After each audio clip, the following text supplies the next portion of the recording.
big shot right here that's coming out here. He got up and conducted the school choir on his first day. Who does that? Ladies and gentlemen, from Des Moines, Iowa, here's 6-year-old J-Mark. Steve Harvey is one of the most recognizable smiles on television, a symbol of success and spotlight. But behind those stage lights lies a truth no one ever saw. While making the world laugh night after night, he had nowhere to go home to. For 1,095 nights, his home was nothing more than an old Ford Tempo. By day, there was thunderous applause. But when the lights went out, all that remained was a cold, heavy silence. This isn't a story meant to make you feel sorry for him. It's about understanding the cost of the dream, because behind the world's most famous smile is a reality few ever truly see. The origin of pain. A boy forgotten in the shadows. Broderick Stephen Harvey was born on January 17, 1957, in Welch, West Virginia, a bleak coal mining town where the air was thick with dust and hope was a rare commodity. His father, Jesse Harvey, was a coal miner who descended into the dangerous darkness of the earth each day to earn just $5 for his family. He was a quiet, tough man who taught his son how to be a man by enduring all hardships in silence, without ever complaining or showing weakness. His mother, Eloise, was a Sunday school teacher who taught her son about faith and the power of prayer, planting a seed in his heart that would, many years later, become his only lifeline during his darkest nights. However, in young Steve's world, the greatest enemy was not the poverty that surrounded him, but a battle that raged within his own body. He struggled with a severe stutter that created a painful disconnect between his mind and his voice. His brain worked like lightning, constantly filled with clever ideas, funny jokes, and witty observations. But his mouth would betray him at the most crucial moments. When he tried to speak a simple sentence, he would get stuck on the first sound, repeating it helplessly while the words remained trapped inside him.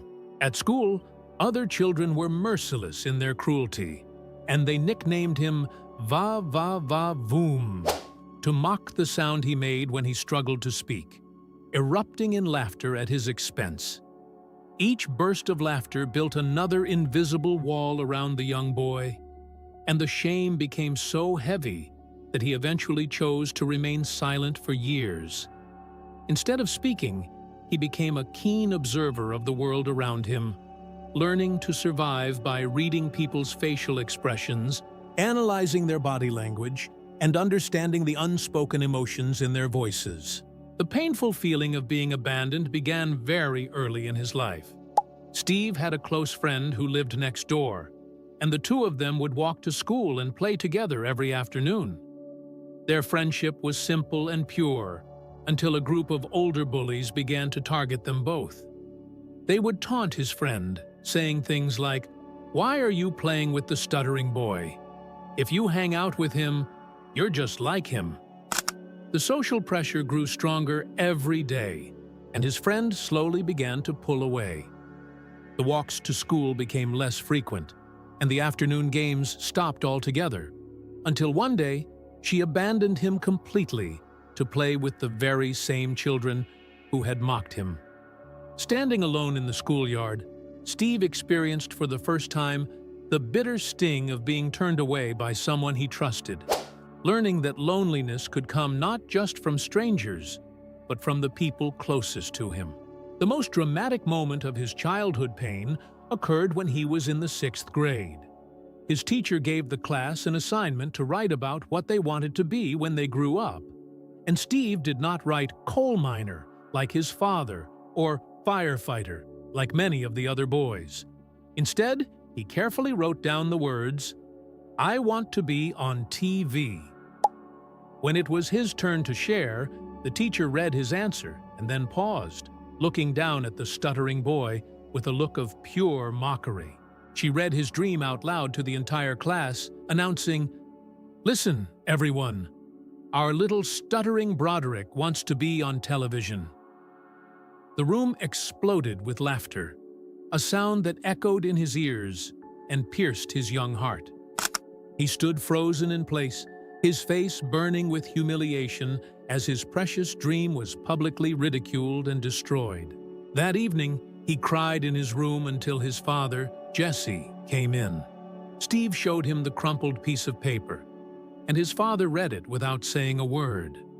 He then quietly took a piece of tape and secured the paper to the inside of Steve's desk drawer.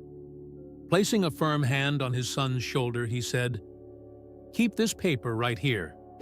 Every morning when you wake up, I want you to open this drawer and look at it. Don't you ever let anyone tell you what you can't do." That night, Steve held on to the idea, whispering to himself in the darkness, "I'm going to do it."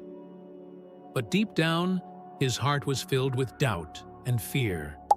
Because the world had just shown him how cruel it could be to a boy with a different kind of dream. A wandering youth, dreams buried beneath the dust of failure. Seeking better opportunities, the Harvey family eventually moved to Cleveland, Ohio, where a small but life-changing moment occurred. One day, while trying to order a sandwich at a local deli, Steve began to stutter. The man behind the counter, instead of laughing, looked at him patiently and said, "Hey kid, just slow down. Take a deep breath. Now say it again, slowly." Steve followed his instructions, and for the first time, the words came out smoothly. That simple act of kindness taught him a technique to control his speech, and by focusing on his breathing and slowing down, he gradually overcame the stutter that had silenced him for so long. Although he could now speak clearly, his life path remained uncertain and directionless. After graduating from high school, Steve drifted through a series of failed jobs that left him feeling empty. He worked on the assembly line at a Ford Motor Company plant, a repetitive and soulless job that he soon quit. He then tried selling insurance, going from door to door, trying to convince people to buy policies he didn't even believe in himself. And he failed at that as well. He moved from one unfulfilling job to another, selling carpets and even working as a mailman. But nothing ever felt right, and he never stayed anywhere for long. By the age of 27, Steve was a married man with twin daughters, but the weight of responsibility and a feeling of mediocrity pressed down on him every day. He looked in the mirror and saw a reflection of his own father, a good, hard-working man who had given up on his own dreams to work a job he did not love. The thought that he was becoming just another ordinary man, no different from his father, haunted him constantly. During his late-night shifts at the factory, surrounded by the loud noise of machinery, he would look at the tired faces of his co-workers and wonder in despair, "Is this all life is? Was I born just for this?" In those quiet, desperate moments, his mind would drift back to the old piece of paper in his childhood desk drawer, the one that read, "I want to be on TV."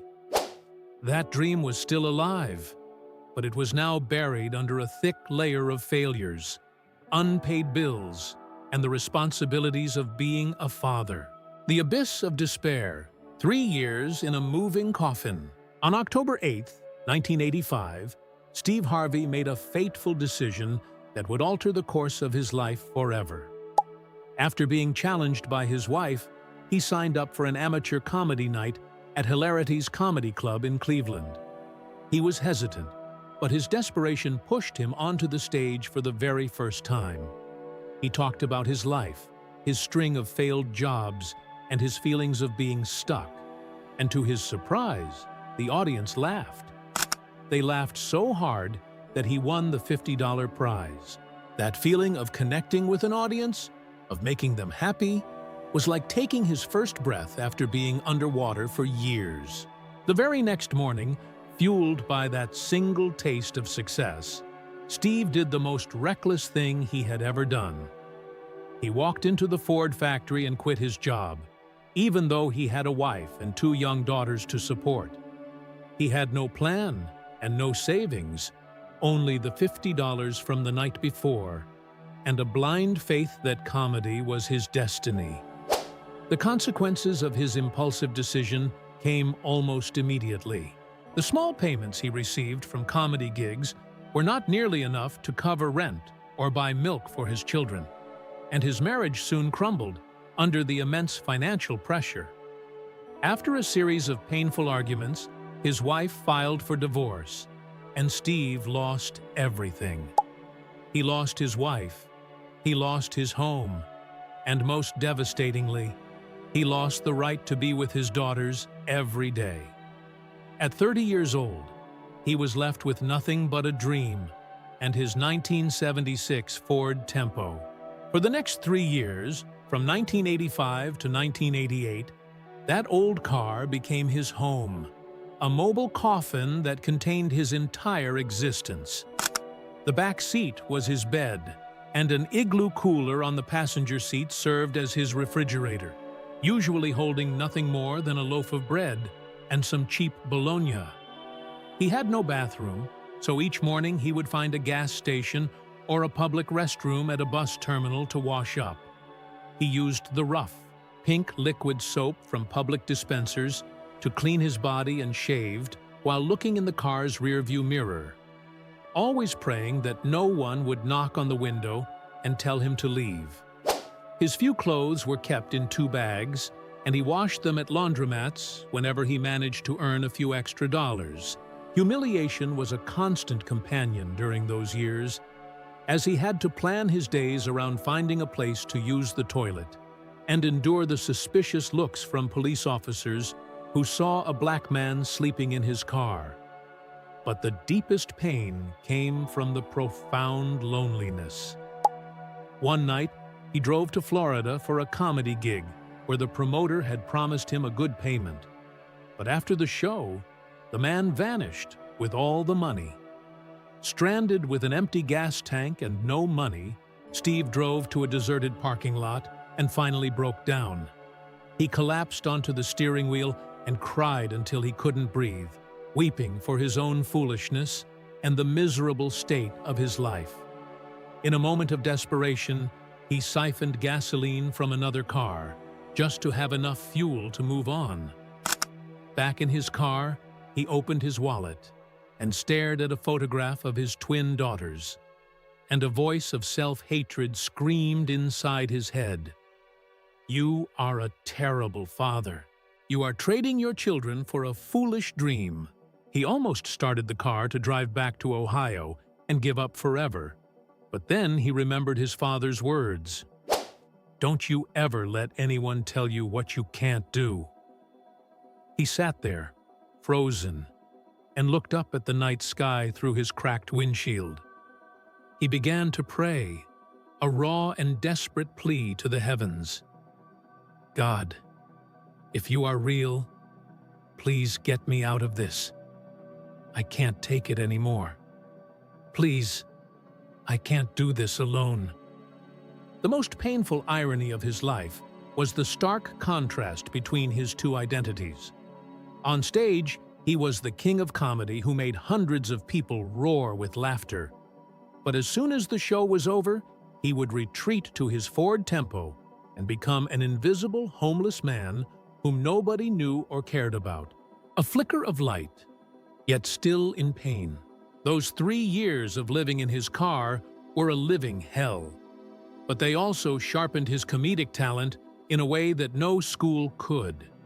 His pain, humiliation, and despair became the raw material for his performances, allowing him to connect with audiences on a deeply human level.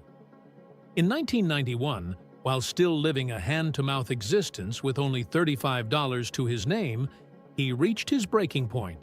One night, he knelt on the floor of his Ford Tempo and had a frank conversation with God. "I've lost everything," he said.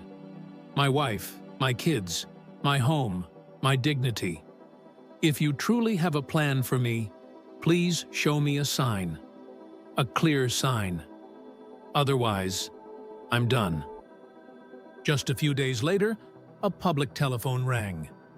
It was a casting director from the legendary television show Showtime at the Apollo. "We saw a tape of your stand-up routine," the person said. "You're very funny. If you can get to New York City by this Sunday, we have a spot for you on the show." His heart pounded in his chest. The Apollo was the most revered and feared stage for black entertainers, a place where you could become a legend or be booed off in disgrace. But there was a huge problem. Steve had no money for a plane ticket and wasn't even sure his battered car could make the 500-mile journey. He frantically called everyone he knew to borrow a few dollars, sold the last of his meager possessions, and poured all the money he had into his gas tank.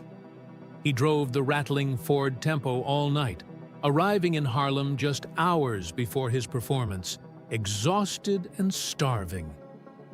Standing backstage at the historic Apollo Theater, he trembled with a mixture of fear and hunger, listening to the roar of the notoriously tough crowd.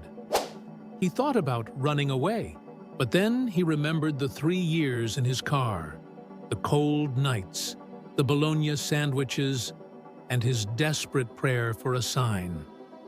This was it. When his name was called, Steve took a deep breath and walked into the spotlight. A strange new strength surged through him as the pain of the past 3 years transformed from a burden into fuel for his performance. He poured his soul out on that stage, and the audience responded with thunderous laughter and applause. By the end of his set, the entire theater was on its feet, giving him a standing ovation. That night changed everything as television producers took notice, and his career finally began to take off. The Apollo wasn't just an opportunity. It was the window God had opened just when he was about to give up. From there, his career soared. He hosted Showtime at the Apollo for years, starred in his own sitcom, The Steve Harvey Show, and joined the historic Kings of Comedy Tour, which became the highest-grossing comedy tour of all time. He became wealthy and famous, but financial success did not automatically heal his emotional wounds. He was still haunted by guilt over his failed marriages and his distant relationship with his children, feeling rich in material possessions but poor in spirit.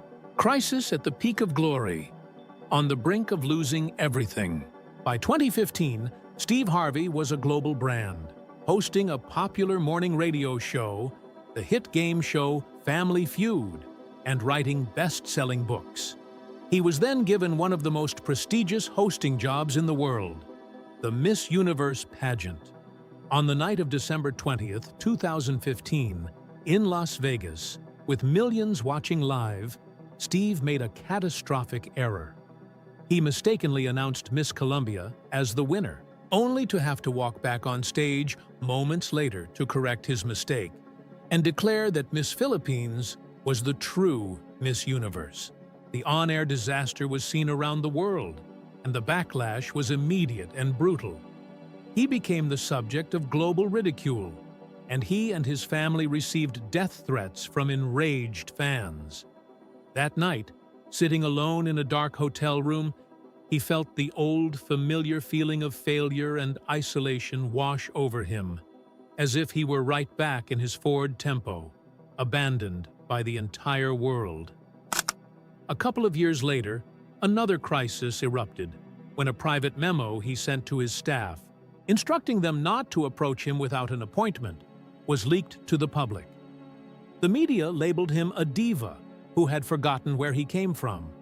He felt as if everything he had spent decades building was about to collapse. Rebirth and healing, finding himself again. Instead of hiding, Steve faced his mistakes head-on. He began the process of healing by reconciling with his twin daughters, offering them a heartfelt apology without making any excuses for his absence during their childhood. The true anchor for his revival, however, was his third wife, Marjorie. She brought a sense of peace and stability to his chaotic life, helping him unite his blended family and providing the unconditional love he had always craved. Professionally, he reinvented himself, not just as a comedian, but as a relationship advisor, using his own past failures to offer practical advice to millions. On Family Feud, he found his perfect role, connecting with everyday families with warmth and humor, which helped the public see him not as a distant star, but as a relatable man who understood life's struggles. The philosophy of the jump and his legacy. From his journey, Steve developed a powerful life philosophy he calls the jump. He explained that every successful person has had to take a leap of faith at some point in their lives. You have to jump off the cliff of comfort and trust that your parachute will open, he would say. He knew from experience that the parachute doesn't open right away, and that you will hit some rocks and get scraped up on the way down. But eventually, it will open, and you will soar. His own jump was quitting his factory job, and the 3 years in his car were the painful process of hitting the rocks before his parachute finally opened at the Apollo. To help young men avoid the hardships he endured, he and Marjorie started a foundation that provides mentoring camps for fatherless boys, where he openly shares his stories of stuttering and homelessness to show them they are not alone. He came to believe that his suffering was not a punishment, but God's preparation, a difficult training that gave him the humility and empathy to connect with millions. Steve Harvey's journey from a stuttering boy in a poor coal town to a homeless man in a car, and finally to a king of television, is a powerful story of resilience. It serves as proof that our deepest wounds can become our greatest strengths, and that failure is never the final chapter. So now, you must ask yourself, what is your forward tempo? What fear, what failure, or what past pain is keeping you trapped and parked on the side of the road? Are you willing to take the jump? The brilliant smile Steve Harvey wears today is not a sign of an easy life. It is the product of 1,000 nights of tears shed in a cold, old car.